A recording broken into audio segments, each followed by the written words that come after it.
Older it's me. Older it's me. Older it's me. Do you think I'm spooky? Older it's me. Older it's me. Older it's me. Do you think I'm spooky? Hey, Dave, I got a question for you. Yeah. Have you ever heard of the Coors Field escalator accident? No, but it sounds hilarious. It's not, actually. Okay. So Coors Field is in Colorado. It's where the Colorado Rockies play. They're a baseball team. Owned by notoriously homophobic beer company Coors. Yes, Coors. That Coors. So the place had a big 3-story escalator in it. And in 2003, it malfunctioned spectacularly. Were people getting sucked into the... What? I don't know. Sucked into what now? Sort of. So it sped up dramatically. And it also, because of all of the friction that was happening in the machinery, the metal parts of it heated up to like, they became very, very hot. So a lot of people were suddenly finding themselves flying upwards on this escalator, and they were being thrown from it at the end. And some of You them said this wasn't hilarious. well, just wait. And so they get to the top, and they're being flung off, and a big pile of bodies is forming, and so nobody's getting past anymore. And all the people are like piling up, and they're getting very, very badly burned on the metallic parts. And then because of the way that it's like a graded stairway, there's one woman who gets stuck in a spot where the teeth of the escalator grate keep like ripping at her leg, and it basically like tore the entire backside of her leg down to the bone. Oh, I bet that was a very unpleasant baseball game. Injured 32, mutilated 9. Yeah. Whoa. There was an episode of Rescue 911 once where a child, I think, got stuck in one of those. It's one of the few back episodes. on the escalator again. What's that?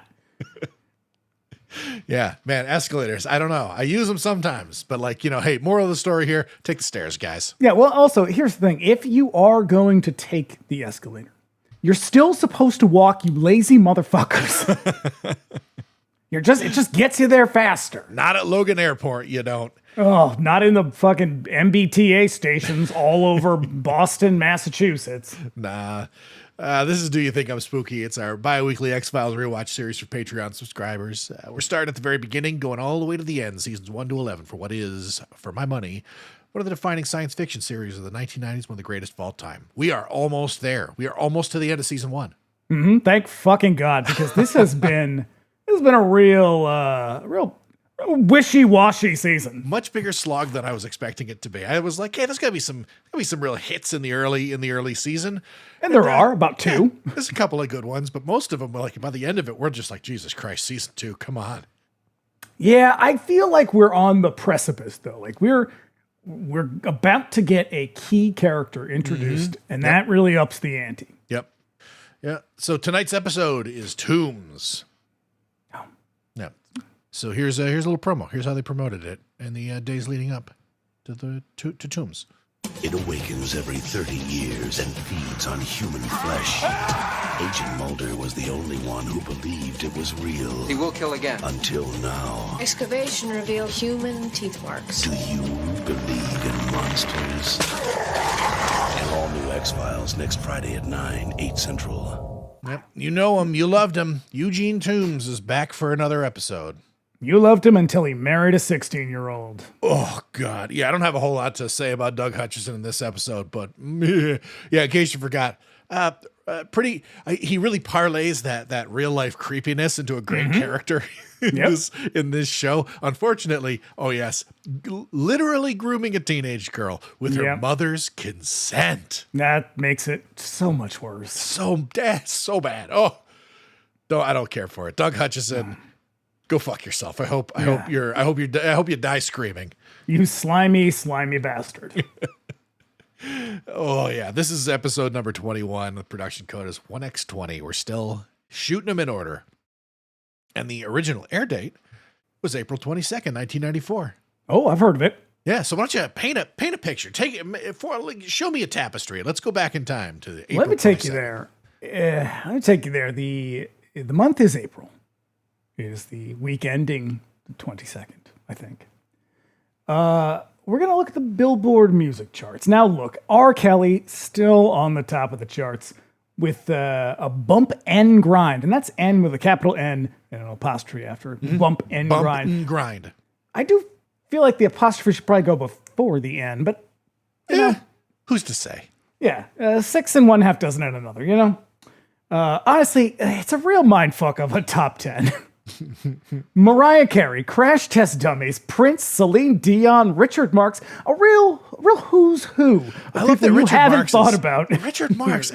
He's become like the new Dunkle Butt. It's actually, by the way, that song is called Donkey Butt. Okay, you keep saying that. I will get you a screenshot where it says on the fucking Billboard chart, Dunklebutt, because I want it to be Dunklebutt.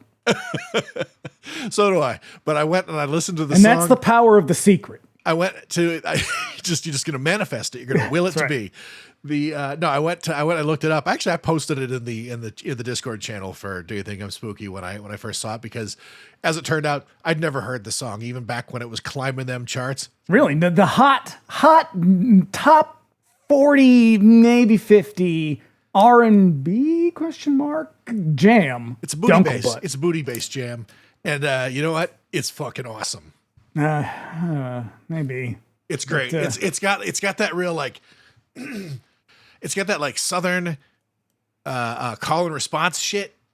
Okay. You know, they Okay. big Fredia Yeah, big Freddie. Yeah, okay. made real popular. I do like bounce music. I'm a big fan of bounce music, so I do appreciate that. There is no bounce music on this particular Billboard chart. There's just a lot bounce of still really coming up. shitty things. Yeah. I think so. Yeah. Yeah. But here's the thing: the winds of change, they are a whipping through the Billboard charts. Because coming up fast, we are getting some bangers. Gin and Juice by Snoop. Oh shit. Yeah, that's a fucking sea change right there. Loser, Beck. Don't like the song, but hey, all right, you Beck's know. okay. You know, lots of people did. It was a very sing-alongable song. Yeah. Players Ball by Outkast. All right. The rise of Outkast. And The More You Ignore Me, which, look, I can't separate the art from the artist, but I really want to when it comes to that song. Who does that one? The More You Ignore Me, the closer I get. Yeah, I don't remember this one. Mr. Morrissey? Oh, Thomas Q. Morrissey? yeah, fuck that shit. Yeah, he's a terrible person. I can't. And I won't. The more you ignore me, the more racist I get. Yes. Oh, that's good. Which is true, because I don't think anybody saw that shit coming. No, it's extremely weird. It's sort of like when you're reminded that Peter Thiel is gay. You're like, oh god, Yeah, I that know, somehow right? makes everything worse. Yeah. And he's also a fucking lunatic. But sadly, Danzig is slipping down the charts. Oh, that's too bad. It turns out that one Beavis and Butthead episode will only carry you so far. And at the very bottom of the list, someone called Ovis with a song called Regular Thang. Huh. It rings, the name Ovis rings a bell. I don't remember that song whatsoever, though. Well, the fact that the song is called Regular Thang tells us that no matter how enthusiastic I am in my presentation, we are still firmly stuck in the worst years of the 90s. I look at it and I think, why did we allow this to happen? These songs, they're terrible. I know. But there's more weirdness at the box office. Okay. Yeah, opening at number 1 this particular week. The Lady Cowboy Rape Revenge film Bad Girls, opening at number 1. Wow. Yeah, remember that movie? Nope. I think Mary Stuart I Masterson is in it. I do vaguely recall it. Drew Barrymore was in it. Huh. Oh, right. This maybe was Andy this was the beginning of the Drew Barrymore Renaissance. Like Yep. she's coming up on Scream when she fully returns. Yep. So she's in this one. You've never seen this movie. It's not Oh, good. no, You didn't miss anything. It's basically Young Guns, but with violence towards women and especially sexual violence towards women. That's kind of how the thing starts. It's not a very good movie, but the fact that it opened at number 1, I find fascinating. That's crazy. Yeah, because it is starring a bunch of sort of second tier female actors. factors, if you will.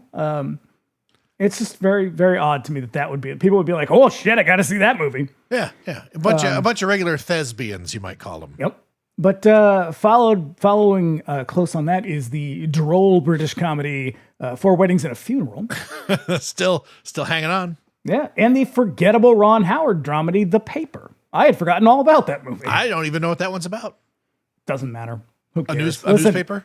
The best thing about this whole chart is that Threesome is still holding strong in the middle of the pack. Yeah. And Brain Scan, the shitty techno horror movie, opened in the number 10 spot. And Leprechaun 2, still holding on to that last spot. Look, God, Leprechaun 2 and Brain Scan are hitting the charts in 1994. Oh man, you cannot tell me nobody can make a case for horror in the 1990s for me. At least not until 1996. Yeah. If I were to engage my critical brain, I think what the box office tells us is that despite America's love of booty jams, as is evidenced by the Billboard charts, I think Americans really wanted to think that their cultural tastes were varied and highbrow, and Leprechaun. True. Like they were like, oh, Four Weddings and a Funeral, you say? Oh, it's a British film. It must be so highbrow and droll, as I have called it before. Yeah. You know, and and they're all, and there's a whole bunch of like couples with daring sensibilities are slipping off to see Threesome. Yeah, they were. Yeah, you know, they were. 20 years prior, they were going off to see fucking Deep Throat, which had actual threesomes in it. It does. It does indeed. I wonder if Deep Throat will show up on the charts. I mean, fucking Mrs. Doubtfire's been on there for 100 years. Probably still on there for all I know. Television. See, it was a weird, it's not, I feel like something must be going on TV or maybe just culture in general in April. Cause like there's not much movement on any of this. Also, I maybe overestimated how much these things change. Yeah. So I've had to find a way to make it interesting. But that's a weird period of just cultural stagnation, isn't it? Yeah. Even this period, yeah, it is hard because these songs are all fucking terrible one-hit wonders that everybody has forgotten by this point. Yeah. Everything that's in the movies, it's that really odd period where like I don't think we've hit Pulp Fiction yet. And so Pulp Fiction will come out in October. Yeah. So we're not there yet. So like we're still stuck in this odd period for like, I don't know. It's not quite the high 80s anymore, but there's that residual, like everything is so polished and weird and packaged and terrible. Yeah. It is like the previous decade is just had so much fucking money and power behind it that even though we're like a full third of the way into 1994 and it is still hanging on and just will not fucking let go. And there's nothing good coming out of it. It's all just like the rancid corpse of just like the decades prior. Nothing exciting, nothing good. It's all sure to come out on Vinegar Syndrome at some point. Exactly. Yes. I believe that a lot of these movies, they were probably like scripts that were kicking around Hollywood, like since the late 80s. Like someone was like, Threesome will be real spicy, it'll be real hot. Like it was going to be like Jade or something, like a Jagged Edge. But then we get to like 1994 and they were like, well, people aren't really into that anymore. Because I don't think we've gotten to Basic Instinct. Now we have gotten to Basic Instinct. Basic Instinct was 92. So actually, it probably would have been very appropriate. But I'm guessing they were like, why I don't we mean, soften it up? Put her in a sundress, you know? I mean, we had full on vagina in 1992. Yep. So what's the excuse the rest of 1994? Even though that scene did result in a sort of like shitstorm of just like real mediocre sort of erotic thrillers that came that are definitely coming out from Vinegar Syndrome right now. A couple of them already have come out on Vinegar Syndrome. Oh, God, please don't do it anymore. Anyway, back to the television. The Simpsons this week is a repeat. It is Bart's Inner Child. This is where Be Like the Boy. Be Like the Boy. We Like Roy. We Like Roy. Yep. This is when Marge, a terrible like new age therapist, tells her to stop being such a nag and let Bart do whatever he wants. And so, you know, it feels very 90s. Movie of the week, though, also a bit of a downer. It's called Children of the Dark, which I'm not going to lie, I thought that was going to be a great movie. starring Peter Horton, who you would know from Children of the Corn. Now he is in Children of the Dark. Huh. And Tracy Pollan. Now, it is a young couple's life changes after discovering that their 2 young daughters have xeroderma pigmentosum, which makes them vulnerable to sunlight. They're vampires. But you could have had more fun with that. You know, they didn't. They were like, it's going to be a serious drama starring Peter Horton. Was Peter Horton on 30-something? Is that what he was famous for? Peter Horton. I'm going to look him up right now because it sounds familiar, but I don't know. Let me see. Well, he's in Children of the Corn. On 30-something. Look at that. There I go. Yep. Oh, right. Yeah, he's like the main guy in Children of the Corn. Yeah. Yeah. I mean, he's the outlet. There's literally 2 adults in Children of the Corn. I mean, and one of them's a woman, so. Yeah. Elsewhere, we're starting to run out of the fun mid-season replacements. We get Fox's comedy drama South Central, which is a sitcom about life in South Central Los Angeles and all that implies in the 90s. South Central was having a big time, but not in 1994, it wasn't. And guess what? That show lasted for 10 episodes. I'd be interested to check that one out because, like, my only exposure to South Central Los Angeles is through the lyrics of Ice-T and NWA. Is South Central and Compton are different neighborhoods? I think they probably overlap, aren't they? I guess South Central's bigger. But I do remember that show. Like, I don't remember watching it because I would have probably had no interest in that at the time, but I do remember it. We also get Christie, a period drama starring Kelly Martin that lasted for 2 seasons. What? Wait, what's it called? It's called Christie. It looks really Christian. Okay. It's like, again, 2 seasons of a TV show I have zero memory of. Well, this will come as no surprise to you. It is a period drama. I think it's set in the 60s. Huh. And people were really hot for the 60s in the 90s. It's sort of like now how everyone's just like, the early 2000s. And I'm like, please don't dress like that. If I see a fedora, I'm going to shoot myself in the face. So yeah, TV's kind of boring. There was something called Fox on Ice that was on like 3 nights in a row. Was it? I don't know. I couldn't find any. Was it like Circus of the Stars and shit? I hope so, but I don't know. It was I don't know. I couldn't find anything about it. No shit. All right. Yeah. Like if you've ever wanted to see like Gabe Kaplan, like juggle while walking a tightrope. Circus of the Stars was your shit. I hope it was like that, where it was like, here's Nancy Kerrigan and Christina Applegate on ice. I would watch that. I'm not gonna lie, I would watch it right now. But let's be a little more serious here. Oh, God. Flipping to the TV, or not from the TV to the newspapers. In the headlines, in California, 6 men were arrested for impersonating federal officers. And when the authorities finally tracked them down, they discovered that they were part of some small militia who had built a big, crazy training camp in the middle of the woods and dug a giant trench around it. That's right, everybody. It's the beginning of America's ambivalent relationship with paramilitary groups. Now, wait, where was this? This is in like kind of northern California. Exactly that where you that put makes it. sense. Okay, because basically everywhere north of Los Angeles is extremely fucking conservative. I mean, except for San Francisco. And then you have San Francisco, which is like an island of it's a den of iniquity. Yeah. It is that for sure. So they all end up getting, I think, convicted of conspiracy to commit an offense against the United States. That's the commit an offense. That's the whole charge. That's crazy. Yeah, this is back when we punished people for, attempting to overthrow the government. Yeah.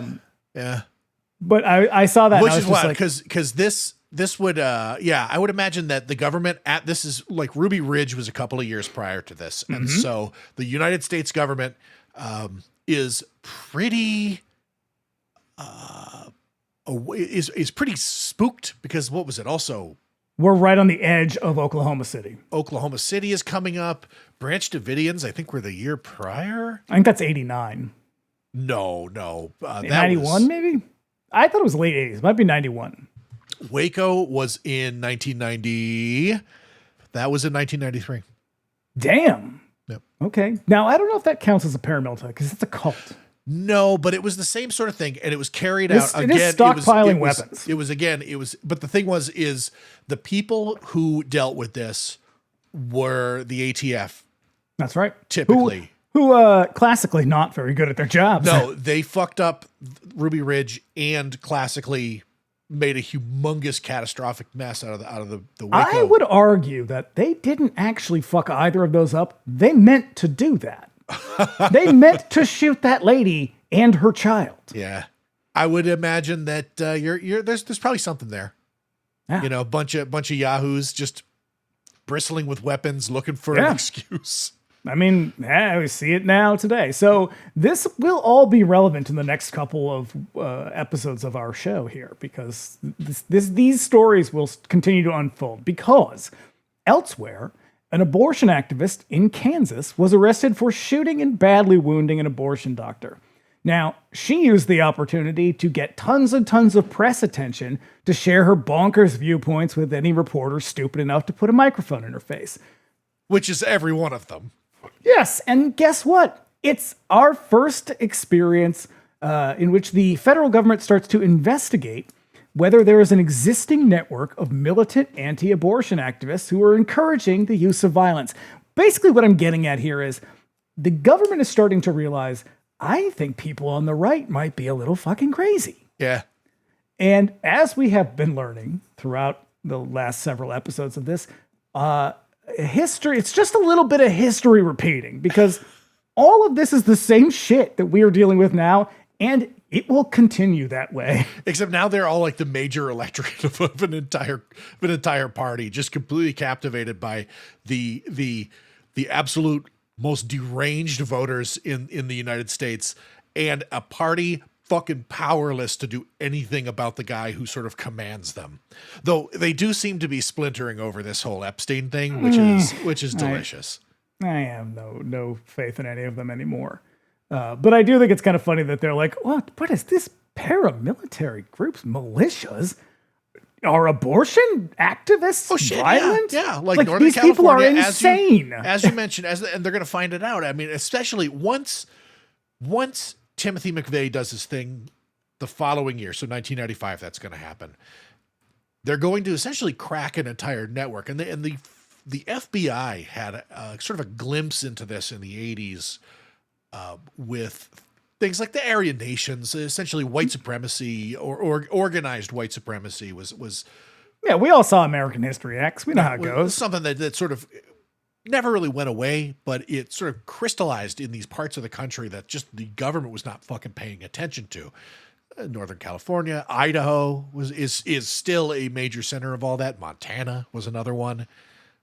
But you can draw a straight line.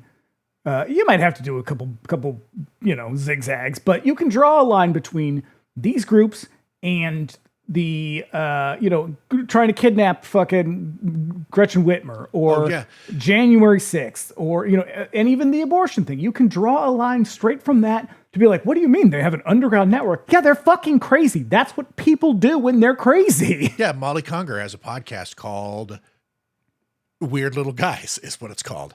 And it does exactly that, where she draws a line from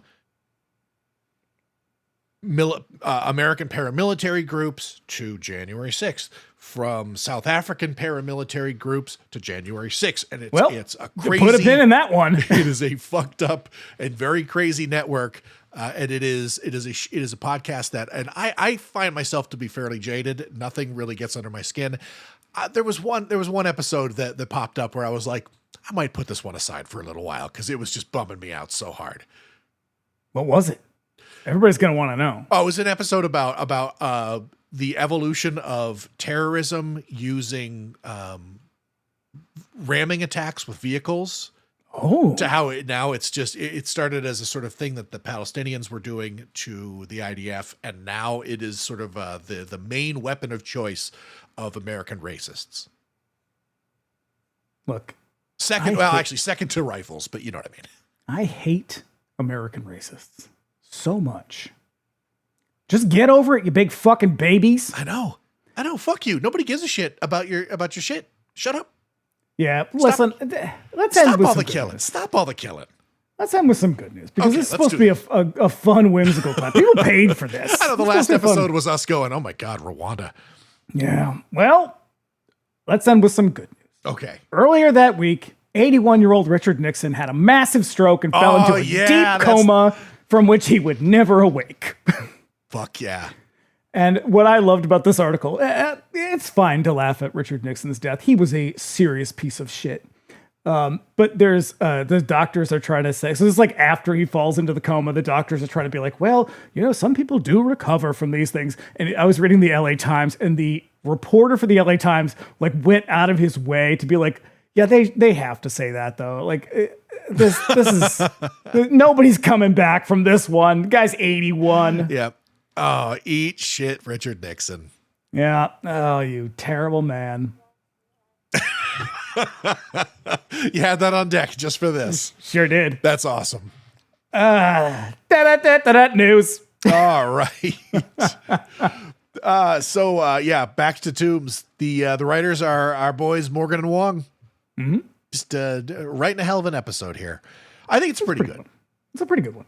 Pretty good. It's not as good as the original, but they do a good job. And it was definitely not expected that they were going to basically sequelize a TV episode. Something that just does not really happen in TV. Right.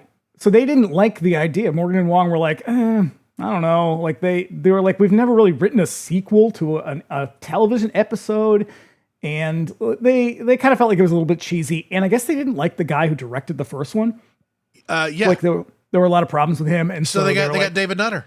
Well, they were like, so Chris Carter was like, I don't know, I think it could be really cool. And so they all agreed. They were like, well, if David Nutter will do it, then fine. And David Nutter did. He showed up and he just got up in there and just was nutting all over the place. He does a fantastic job. I think my experience of this episode and the previous one are colored by the fact that Doug Hutchison is such a fucking creep. Yes. Yeah. I don't... He wrote his own script for this episode and gave it to Chris Carter, who was like, thank you for doing so much work. We have writers, though, and I'm going to have to let them write it. And then he was like, okay. All right, so listen. Let me do the big climax nude. And Chris Carter was like, that's weird, man. That's real I don't weird. think that's a good... He literally says it caused some discomfort on the set. Because anytime someone wants to whip their dong out in front of lots of people, you gotta red flag that person. Because here's the thing. It's a real tight shot of Doug Hutchison coming out of the cocoon, and it's a real tight shot of him chasing Mulder. You don't see anything of him below the fucking torso. Still, shot it, just dong akimbo. Yeah. It is bizarre. And I feel like that's an indication that maybe something's wrong with this guy. That he's like, I got a better idea. What if I just do this completely nude? Yeah. And people could be like, cultural difference. Nope, this is an American man. Not a thing we do. Yep. Especially on TV, you don't do it. No, you don't. You do not. But I mean, Fox was raw. Fox was late night. This is true. They were the edgy cable network. They were. I will say I found another. It's hard to find information about these episodes because people don't. There's probably not much to say. There's just about not most much of to say. It's them producing TV. They were just going through the fucking motions. But I did find a great thing in the IMDb spoilers section, and I'm just going to read you the whole quote. It says, among other things, this episode is famous because of the conversation in the car, aka TCOTC. As far as the fans clearly read the subtext in it as Scully telling Mulder that she loved him. Because of this, Ice-T is synonymous of love in the fandom. What? I've never heard of this. What kind of insanity is that? Okay, so that's got to be a real early internet thing. Because they were like, 1994, there is an internet. There's prodigy.com. There was AOL. Sure. There was actual, but a lot of the shit was happening on Usenet. Usenet used to be like crazy fucking nonsense and shit. Like that's where all the shippers versus non-shippers drama came from. I guarantee you that on like alt TV X-Files, everybody was like, Oh, get your iced tea ready and shit like that. And then it just became like lost to the sands of time. I have a thing that I say every now and then. Michael will read me comments from the internet, and you say to him, "Why are you bumming me out like this?" And they're always really stupid. Like people who show up on social media and they're just like, I have an opinion and I think everybody else really wants to know that opinion. And I'm going to say to you now, this conversation in the car, what I say to him every time he reads me those. Damn, bitch, get a life. It's so fucking weird to be like, now we got this other crazy, iced tea is now synonymous with love. What are you talking about? It is a television show. Is it in the context of the TV show? Because even back then, like I was a big internet user in the 90s, and I was a big X-Files fan of the 90s. I remember none of that. All I remember is half the people on, one chat room would be like, boy, I can't wait until they kiss. And the other people going, boo, don't ever do that. And then like everybody girls are yucky. And then everybody getting real mad at one another. And then over at Mystery Science Theater 3000's, fucking chat rooms, they're all yelling at each other, Mike or Joel.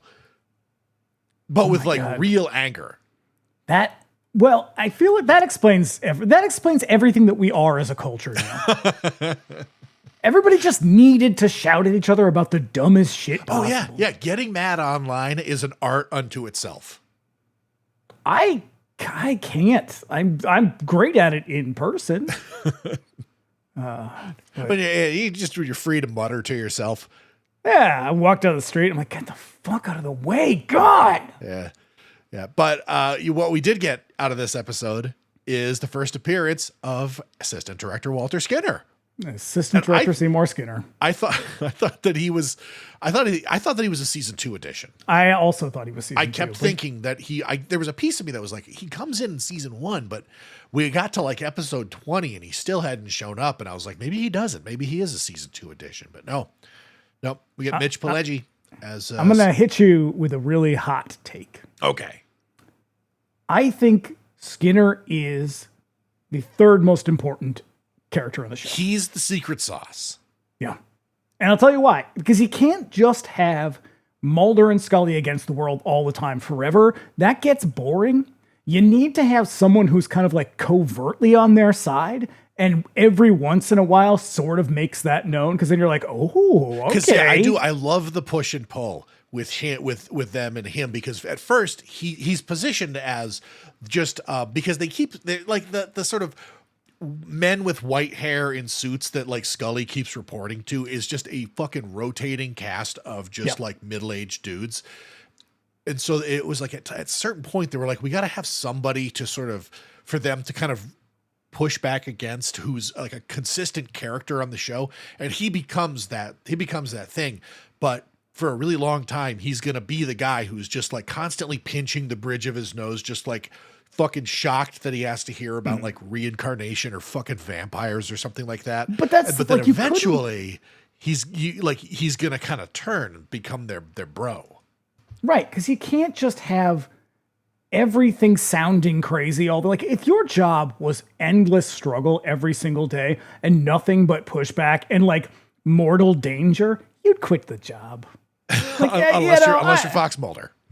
Maybe, but like you got to have somebody that's sort of in there being like, yeah, no, you're on the right track. Just shut up a little bit. Yeah. And that's what he does. And I love him for it. But anytime you see him in anything else, it's very odd. Right. Cause all I ever think about is this. Yep. Even when I watch Shocker. That's right. Yep. He's the killer in Shocker, and he's great in Shocker. Yeah. I mean, to the extent that Shocker is great. I know you think it is. It's not though. It's a fine movie. It's fine. It's not Brain Scan, but no, it's not Brain Scan. It's not Leprechaun. It's not Man's Best Leprechaun Friend. 2. Oh, one movie. That's one movie. Yep. So shall we talk about this episode? Yes. All right. We open on the Druid Hills Sanatorium in Baltimore, the institution in which stretchy mutant Eugene Tooms currently calls home. I love 90s depictions of psychiatric hospitals. They seem to be under the impression that they're all just like converted Victorian dungeons. I was gonna say they're all like castles and shit like that. Yeah, like where did this come from? Yeah, it's the we're gonna go over to the lunatics home. Tell you what though, what I do want to know is where in Vancouver is that? It's a cool institution, right? Mm-hmm. At present, he considers the small slot in his cell door in which food is passed. He reaches his arm through and uses his strange powers to stretch his arm through and reach for the door handle. But what's this? Along comes Dr. Monty and an orderly who check on him. And Dr. Monty talks to him like he's like a 5-year-old or like a dog, maybe. But they'll say at the same time, the way that Tooms kind of regards everybody, he sort of gives you the impression that maybe he's a little mentally challenged. He does appear to occasionally have an intellectual disability. I'm conflicted because we long established that Doug Hutchinson's a creep, but he's very good in this role. I gotta say, like, that was the thing, is watching this episode, like, I think I've got a note coming up about just how much that creepy, like, real life personality of his just translates to an effective creepy character on TV. Mm-hmm. You know? So, Tooms has an appointment at the court in the morning, and his status as cured will be considered by the judge. Dr. Monty assures him that the courts agree with his assessment of Tooms and that they will be releasing him. How's that? I don't fucking know, man. The law is weird. Yeah, no, I've got more notes. Actually, they do explain why it is, but at the moment, I'm like, wait a second. He has killed at least 4 people, and he's been in there for a couple 3 of months. weeks. No. As it turns out, because I'm sure that people were like, wait a second, isn't he a fucking murderer? No, he only went down for the assault charge when he attacked Scully. That's what we're going to find out. Is that's what he was locked up for, was his mental state at the time. And fuck it. I'll save it for when they actually have the hearing. Okay. Back at the X-Files, Agent Scully meets with Assistant Director Walter Skinner while the cigarette smoking man lurks behind him. Why doesn't anybody ever ask who this fucking guy is? I know. This is just a random dude in the corner of the room who never says anything. He's just standing there. And no one's like, hey, sir, who is that guy? What is he doing I know. here? Scully shows up just to get dressed down by fucking Skinner, and here's this guy just chilling in the shadows smoking. We've seen him before, and she doesn't take a second to be like, hang on a second, who the fuck is that guy? Again, if you showed up for a meeting with your boss and there's just some random dude sitting in the corner, like fucking drumming on his thighs or something, you'd be like, just a quick question. Who's this? Does he work here? I've seen him a bunch of times, but I've not been introduced. What is he doing in the room? About that. I'm like, does the cigarette smoking man actually work at the FBI? Like, what is his fucking job? So bizarre. It is, yeah. So the Bureau isn't crazy about her progress on the X-Files. He doesn't say it, but she was sent to Mulder's office to provide reports that smear his casework and give the Bureau the fuel they need to shutter the X-Files. But they can just shutter it. They can just close it. Yeah, they could. They could just be like, fuck this shit, go to work. But yeah, they cleared. This all feels like a weird, what's that called? Literary device? A Romanoclef. It's not a Romanoclef. It's not a Romanoclef. It is a MacGuffin. It all feels like a MacGuffin where they're just like, we got to shut down the X-Files. It's like, bitch, you could have done that anytime. Aha, but they clear nearly all of the cases that they investigate, which is what's keeping the program alive. Also, do they? I mean, I guess in as much as you stopped the thing from happening. I was gonna say, like, most of the time, the episode ends with the two of them in the frame looking off a little haunted and like basically ending the show with as much as they started with. Yeah. So I feel like Skinner's being a little generous. But as we will come to find out, he's a hooker with a heart attack. That's what he is. Maybe he just likes Agent Scully. Mm-hmm. I mean, who doesn't? He's a very 90s character. Yeah. He dresses like he works. He dresses like he works at Pierce & Pierce, and yeah, he's like he's gruff and he's very like patronizing and condescending with her. Like, it's just, again, anybody, if I had a boss, I'd be like, I gotta go. I can't work for you. You're a terrible man. And also, you always have this weird guy hanging out in the office with you. And I don't know what that's about. If it's a sex thing, maybe you shouldn't bring it into the office. I don't know. Yeah. So Skinner Buster Chops demands even more reports with even more evidence. Now, at the court, a number of doctors and experts testify in Tooms' defense, alleging that the circumstances surrounding his incarceration were the Also, open a shade. This is the darkest, most ominous-looking hearing I've ever seen. They use so much like smoke machine smoke to kind of like give a little volume to the light in the room and stuff like that. So like light pours in with like visible bands and everything like that. It's fucking amazing. But yeah, so the circumstances surrounding his incarceration were the result of the psychotic break brought on by the pressure put on him by Agent Mulder. Oh. Okay. So they couldn't tie Tooms to any of the murderers because the evidence put forth by Mulder was, to put it mildly, ridiculous. Yeah, it is cuckoo bananas, as we say in the biz. Yeah, the only thing that put him away was the attack on Agent Scully. So that's why he's basically in there exhibiting no psychotic symptoms, and he's basically hanging out on an assault charge. Okay, you'd still get more than 2 months. Yeah, you might get like 3-4 months. You broke into an FBI agent's house and tried to kill her. Yes. I mean, speaking of Mulder, he's also there to testify against Tooms' release. Yeah, what does he do? He opens with he's a 95-year-old serial killer line. You had to know how this was going to go. This is the fucking best. Mulder presents his case to the court, including all of the evidence that just happens to be true, but it also includes detail about his lifespan and his ability to change the shape of his body. The court is understandably incredulous. Agent Scully is understandably horrified. Yeah, they all have this like, oh, this was a bad idea look on their faces. I mean, he is little bit hysterical. You gotta know by now. Like, I don't know. I know that it's kind of like it's consistent with Agent Mulder's character, but it's not consistent with like a tenured agent of the Federal Bureau of Investigation who's show like an expert criminal profiler. Right, to show up and be like, not only is this guy a killer, he's like 100 years old and he can stretch his body like a fucking weirdo. And at first I thought he was a werewolf or a ghost. Yeah.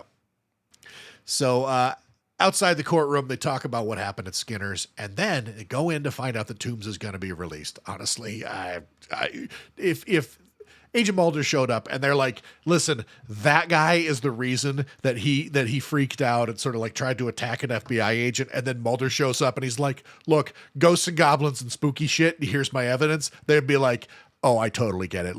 This guy needs to be out on the street. Yeah, probably. Because but what they do is they discharge him to live in a halfway house with 2 random Christians. Not a facility with like trained staff or anything. They're just like, here, go yet again. This is why we are in the situation we're in. I'm gonna say it. It's the fucking burden of the system. No beds available. God damn it. They were like, we could send him to one of these halfway houses, but you have to sleep on the floor and he would never eat. So they'd be like, all right, call up the nearest Christian couple. Oh yeah. They sent him to their house. Mulder presents a plan to bust Tooms on the murders from 70 years ago, and Scully visibly shrinks, realizing that this will require them to resort to the sort of Mulder shit that Skinner warned her about. And also Mulder refers to the Christian couple as the old couple. They're like in their late 50s at most. They're probably my age. Yeah. And he's, it's hilarious. Yeah. Not only that, Tooms gets his old job back, part of Baltimore's animal control department. Mm-hmm. Follow him out on the job as he does some real gross Doug Hutchison shit that happens to make him such a memorable and effective character. This is when he picks up like the fucking dead dog off the street, like stuffs it in the garbage bag, and then like licks his fucking fingers. Mm-hmm. That's exactly the shit I'm talking about.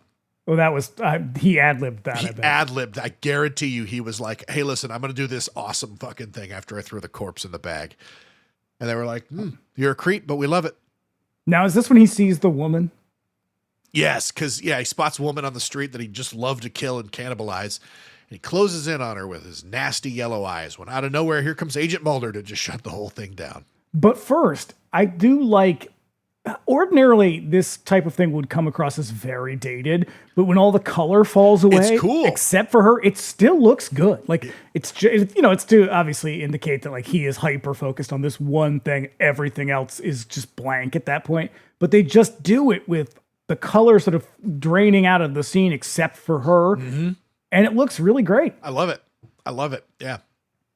Meanwhile, Tooms is out stuffing dead animals in bags. Baltimore is just lousy with dead pets, apparently. Yeah, makes sense though. Yep, he spots yet another dude that he just loved to eat. Tooms follows him home that night, and Mulder isn't far behind. And then Mulder falls asleep while staking out Tooms' van. When he wakes up, he finds the van empty. So now inside the victim's house, the dude's wife finds the toilet clogged with nasty green liquid. I don't know. This is disgusting, and this lady is real industrious because she grabs the toilet snake. Yep. If it were me, if the plunger doesn't work, I'm just going to have to move out. Burn the whole place down and salt the Yeah. earth behind you. Do what you gotta do. But the thing that I get a kick out of is this does not work for him. And so he goes around later on, because what's going to end up happening is like, it's like she closes the lid, and because they have a baby in the house, she puts the little baby, the little Is lock. that a thing? That's Is that what a thing? That you is do? what that is, yeah. Well, no, I know what that is, but I can't say I've seen one in, I don't know, 30 years maybe? Oh, sure, yeah. When our kids were babies, like we would go to the store and like in the like fucking baby department, like they always had that kind of stuff. Like this will close the lid. I'm sure that there was probably a case But you somewhere. didn't use it. You were like, look, they got to learn that sometimes you fall in the toilet. That's how you learn. That's what it is. It's like when you buy like a bucket at Home Depot and they got the picture of the baby like head first in a thing of water in there, like to let you know that like, yes, baby could drown in here. So like maybe don't put water in here. It's like that. Put fruit juice in it. So Drown in a fucking bucket of fruit juice. It's like Kool-Aid. So that's how I want to go. The old bucket of fruit juice. So she tries to, but then she locks the thing and he needs to find another way. And so he just goes around back and sneaks through the bars on a window. And it's like, why didn't you just fucking do that instead of climbing in through the fucking toilet, man? Runtime. I guess. And to pad it out and make it even weirder. Like, yeah, of course he's going to go in through the toilet. I'd like to know what that looks like as he like squeezes his way out of the toilet.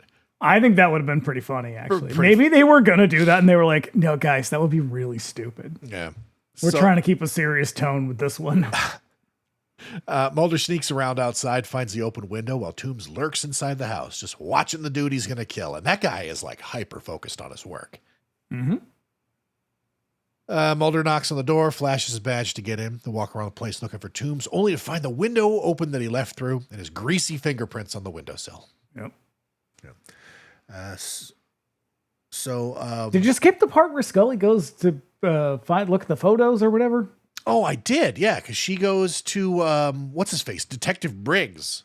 Yeah. And because I have a note about that because he's like, I was investigating these murders in 60, whatever. And then he was like, and then back when I was sheriff in 33, that would make him like 90 something years old.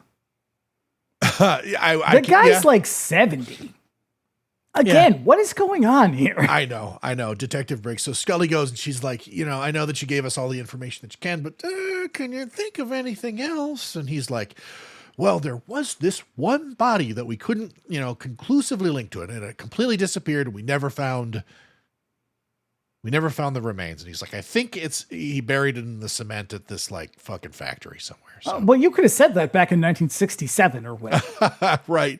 They still would have done the same thing. Yeah. So they, Scully takes him over there and they use ground penetrating radar, to find essentially, they're looking for a body, and he like wheels out around and is like, just based on his like, I don't know, old detective hunch. He's like, it's right here. And so they dig it up, and sure enough, it's a fucking skeleton in the cement.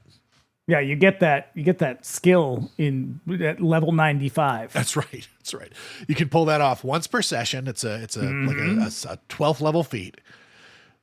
So yeah, Scully takes the human remains to the Smithsonian, where the anthropologist notes no obvious cause of death, but does find teeth marks on the ribs, which he dismisses as rodents. But then presents a theory that the victim is the guy that Briggs thinks it is by superimposing a photo on the skull. But also, can we just, what rodent teeth look like? They're little tiny. You know what? You know what human teeth look like. You know they're not the same, right? Not even remotely close. I mean, they have like two. Rodents have two. Yeah, Mulder isn't satisfied with this information, though, and he's like, I gotta nail him on this case. Mm-hmm. So he's staking out Tooms' residence, notifies Scully that he hasn't come out all day, remarking that he listened to 2 baseball games and the Howard Stern show.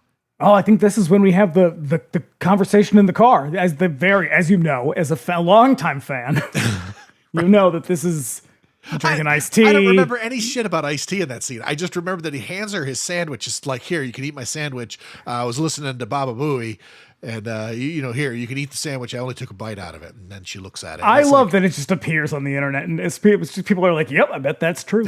I'm going to become obsessed with this. I'm obsessed with whoever wrote it. That's fucking funny. I want to find out what their more contributions are. Oh, I know. There's got to be a way to track that information down through like the IMDb API. Just like look it up and find out if this person is just out there seeding like TV trivia sections with just like weird fucking made up stuff. That's my new. I don't have a lot of free time, but if I did, I would spend it mostly doing that. Yeah. Jerry Seinfeld only eats raw butter. You'll notice it in this episode, and it becomes a thing throughout this. Yeah, exactly. Like in the pilot for All in the Family, Archie used to be in the Klan. You can see his robe clearly hanging in the closet when Edith puts the coats away. Yep. That's too close to reality. Yeah. She's worried that he hasn't slept in days, and he's aware that they're trying to shutter the X-Files. And what I don't like about this conversation, what I don't like about the conversation in the car, as you know, it's the TCOTC or something like that, is that it's another attempt to drive a wedge between them a little bit. And it's like, don't do that. You don't have to do that. But I don't know, because in this, she's trying to basically dance around this thing that there are now stakes involved in this. And he at one point is like, listen, you might want to get away from the X-Files, because like his concern is for her career. But she's either in or she's out. She's all the way in. Make up your fucking mind. Yeah.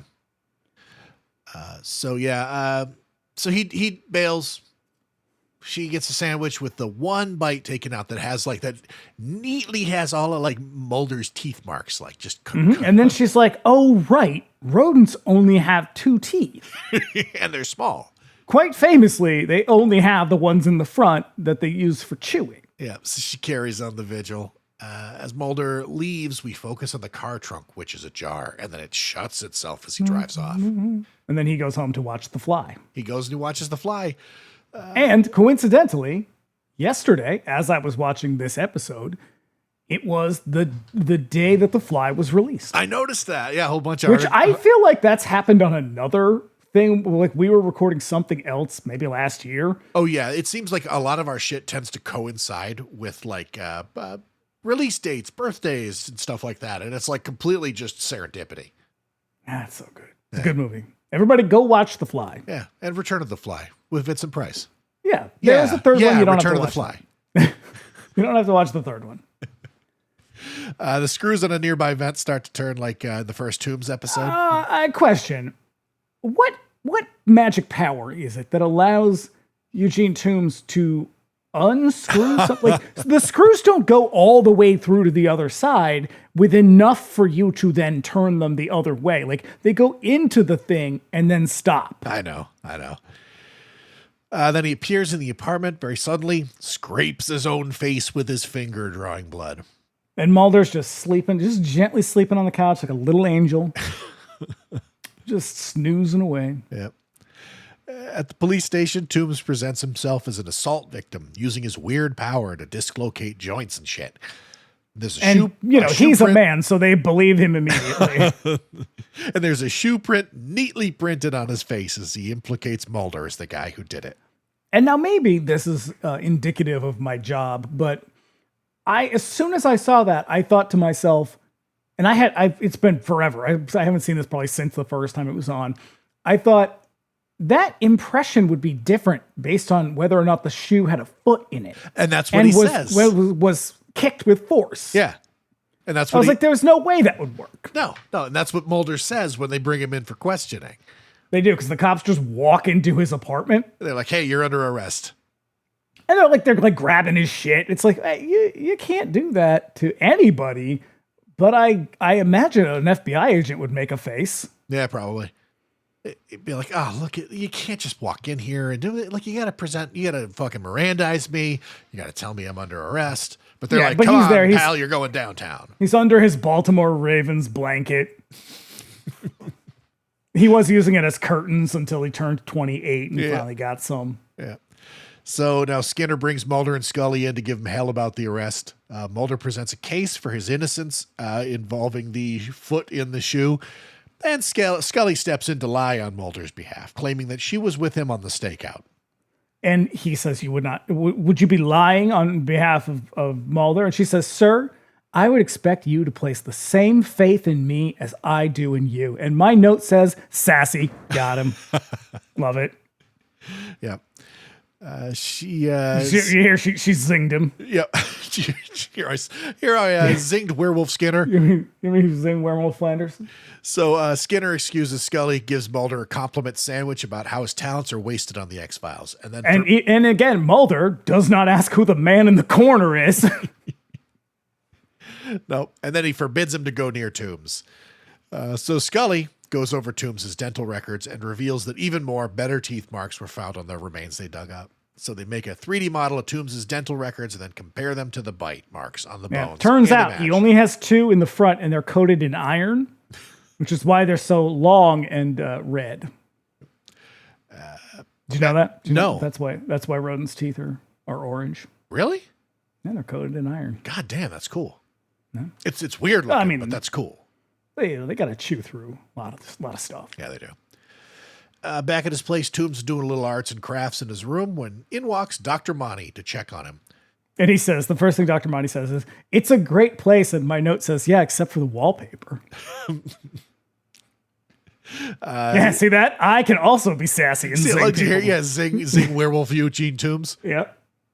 Tooms gives him the old Eugene Tooms stare down, just ignoring everything he's saying. Decided that he's definitely going to eat this dude's liver. Now, see, I think this is probably the downfall of Eugene Tooms. Is he'd be a better criminal if he wasn't always trying to kill exactly who you expect him to try and kill. Right. Like, I know where you're gonna be. I know you got to zig when the FBI zags. Exactly. Yep. Totally ignoring Skinner's admonishment, Mulder and Scully go to Tooms' halfway house pad. They find Monty's body. Now with the 5th death secured, Tooms is ready to hibernate. So Mulder suggests that they go to the old tenement where he would hibernate, but it's gone now, replaced by a shopping mall. Got another timeline question here. They put that shit up super fast. Yeah, that building would take, I'm going to say, 6 years to finish. Probably. It is like... And they walk in and it is like a pristine mall. Yeah. You go to the fucking... Go to the Orange Julius, you got the Hallmark store. You go to the Sam Goody. They got the fucking Pepperidge Farms right there. Mm-hmm. That's where you get your sweet summer sausage. So yeah, the most natural place that Tooms would likely hide, Mulder feels, is in the crawl space beneath the escalator. So he climbs down to search it and finds a nasty yellow bile that Tooms often leaves behind. Mm-hmm. He crawls in deeper, finds it festooned with Eugene's nasty arts and crafts, eventually coming upon the cocoon that he sleeps in. And then an arm suddenly erupts from the nasty-ass cocoon and grabs Mulder. Tooms jumps out of the thing and chases Mulder down the tunnel. Look, I'm not going to lie. It's a really cool scene. It's a very cool scene. Like I wish it was somebody else, but it is a very cool scene. I know. It's so fucking bad to have to reckon with this because he really is he really is awesome in this part. He is terrifying looking when he comes. And I will say, not to his credit, but just a little tiny bit to his credit, he was supposed to be wearing his uniform, his like dog catching uniform. The fact that he is like, if he had at least been shirtless or something, it is creepier that he is unclothed. It would have been weird if he was wearing clothes. I think you're right. Actually, I think I can agree with that. Like if I he don't popped think, out like in I a don't fucking, think Doug Hutchison needed to be naked. I just think we needed to be given the impression that he was nude. right. Because again, you only see him from like the fucking rib cage up. The rest of his body did not need to be all out there. Hey, he's method. Right. He lived in that cocoon for 4 days. So, yeah. And it's not fair. It's not fair because Mulder is like in a 3-piece suit trying to wiggle through that tunnel, and Tooms is all greased up. Oh, yeah. He's like, grease me up, woman. Exactly. Yeah. Put a pin in that one, too. Just all slipping and sliding in there. Mm-hmm. So they struggle, and he nearly pulls Mulder back in, but Scully helps him out and drags Mulder up. And then they activate the escalator, which drags Tooms into the machinery and kills him. And you would see a lot more blood if that was what really happened. Probably. Given what happened at Coors Field. Yeah, the great Coors disaster. That's what happens. Coors disaster of 2003. That's what happens when you're a homophobic beer company. Started by a genuinely terrible man. It's God's punishment. Yeah. So yeah, at the FBI, Skinner and the CSM discuss Mulder's report. Skinner is disturbed when he asks CSM if he believes Mulder, and he does. You mean you got a cigarette smoking man? Yes. I don't know if you said that already. I said CSM. Okay. Cigarette smoking. I mean, man, everybody would know. They were there for the fucking conversation in the car. They know what the CSM is. Mm-hmm. The CSM-5. Yeah. So outside, Mulder ponders a cocoon in a tree and remarks that a change is coming for them, and then they walk away. This last bit of dialogue is cheesy. It is. Way to go out on a cheesy note. Roll credits. Otherwise, though, it's a banger of an episode. It's a great episode. Yeah. Like after so many fucking just duds and outright dogs, like it's nice to have one that lands. Yeah. Like I was really kind of skeptical at first. I was like, another fucking Tooms episode. Like, is there enough there? And as it happens, yeah, there is.